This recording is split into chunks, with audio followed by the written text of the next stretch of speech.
आपण हे दृश्य पाहतोय नवले पुलावर या ठिकाणी ही विधी केली जाते, दशक्रिया विधी या ठिकाणी केली जाते, निषेध केला जातोय। नवले पुलावर या ठिकाणी अपघात होतात, वारंवार या ठिकाणी अनेक अपघात झाल्याच्या घटना घडलेल्या आहेत आणि आता नवले पुलावर झालेल्या भीषण अपघातानंतर अनेक उपाययोजना करण्यात आल्याचं सांगितलेलं आहे आणि या ठिकाणी आपण पाहतोय की दशक्रिया विधी या ठिकाणी पार पडते।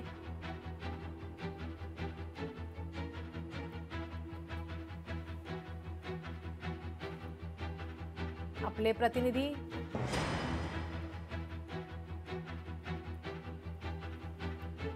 नवले पुलावर दशक्रिया विधी ही या ठिकाणी सुरू आहे।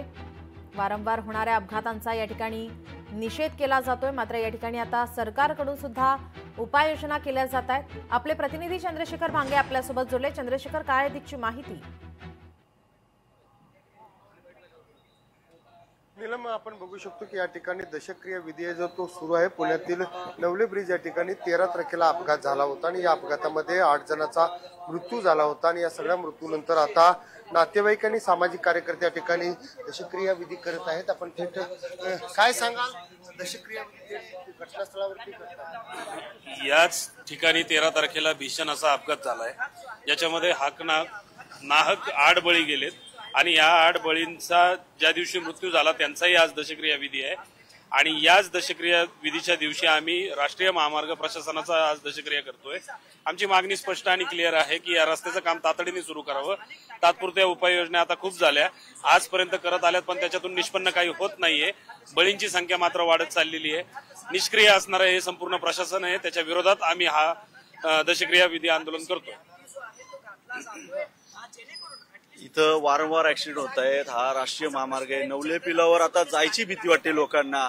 ज्या अर्थी आपण सगळे शासनाला पैसे देतोय, सगळ्या गोष्टी करत असताना, सगळे इंजिनियर वगैरे असताना इथले अपघात मात्र थांबत नाही। ते अपघात त्वरित थांबण्यासाठी, लोकांचे जीव वाचण्यासाठी शासनाने प्रथम पाठपुरावा तातडीने करून इथले सगळे ऍक्सिडेंट थांबावे ही आमची मागणी। काय महिला सुद्धा आहेत, आपण महिलांशी बातचीत करूयात।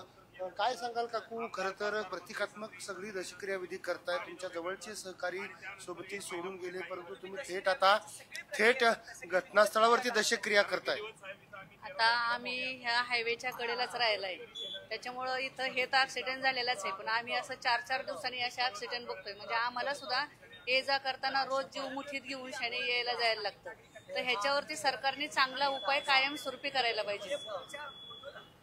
एवढंच आहे की सरकारने पूर्ण लक्ष देऊन शाने ब्रिज किंवा काय असं त्यांच्या ह्याने ते कसं ह्याच्यात। नीलम, आपण पाहतो या ठिकाणी सरकारने या सगळ्यावरती तात्काळ जी उपाययोजना आहे ती करावी, या मागणीसाठी हे सगळे नागरिक जे आहेत, जे नवले ब्रिजच्या आजूबाजूला राहायला आहेत, हे सगळे नागरिक सध्या या ठिकाणी आलेले आहेत आणि दशक्रिया ज्या पद्धतीने आपण स्मशानभूमीमध्ये दशक्रिया विधी केला जातो त्याच पद्धतीने या ठिकाणी सगळी दशक्रिया विधी सुरू आहे।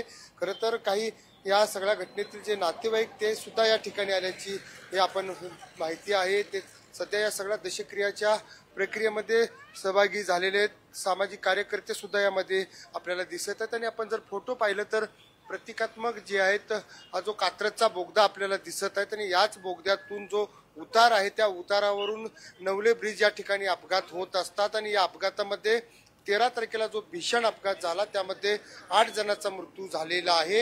यापूर्वी देखील अनेक अपघात याच ठिकाणी झालेले आहेत, अनेकांचा जीव गमवावा लागलेला आहे आणि या सगळ्या घटनेच्या निषेधार्थ जे सामाजिक कार्यकर्ते आहेत, भूपेंद्र मोरे यांच्या या सगळं याच्या खाली हे सध्या सुरू आहे आणि या आजूबाजूचे जे सगळे नागरिक आहेत, रहिवासी आहेत, या सगळ्या दशक्रिया विधीमध्ये सहभागी झालेले आहेत। आपण बघू शकतो की कावळे सुद्धा या ठिकाणी प्रतिकात्मक आणलेले आहेत। 2 कावळे आपल्याला दिसत आहेत। या 2 कावळ्याला या ठिकाणी सध्या जे आहे ते विधी त्यांची या ठिकाणी केली जात आहे। खरं तर ही सगळी प्रक्रिया जी आहे एखादा मनुष्य मेल्यानंतर स्मशानभूमीमध्ये केली जाते, परंतु ही सगळी दशक्रियाची सगळी प्रक्रिया थेट नवले ब्रिज जो ज्या ठिकाणी अपघात झाला त्याच ठिकाणी ही सगळी दशक्रिया विधी सुरू आहे। खरं तर प्रशासनाचा या सगळ्याच्या माध्यमातून निषेध केला जात आहे।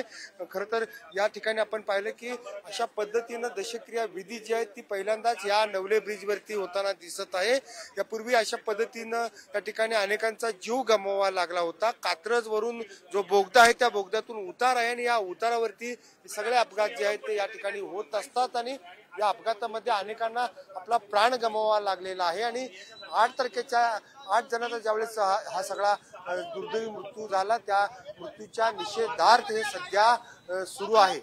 जी नक्की चंद्रशेखर, आपण पाहतो या ठिकाणी मोठ्या संख्येने स्थानिक सुद्धा उपस्थित आहेत. नेमक्या त्यांच्या सुद्धा काय मागण्यात आपण जाणून घेऊयात. नक्की नीलम, काही स्थानिक नागरिक आहेत, आपण त्यांच्याशी बातचीत करण्याचा प्रयत्न करूयात. खरं तर दशक्रिया विधी तुम्ही करताय, सगळे स्थानिक रहिवासी आहात, काय तुमच्या सगळ्या भावना आहेत? हे सरकारपर्यंत पोचावं म्हणून एवढ्यासाठी हे करते की सरकार डिम्म आहे. सरकार किती जणांचे अजून बळी घेण्याची वाट पाहत आहे तेच कळत नाही. एकदम डिम्म सरकार आहे.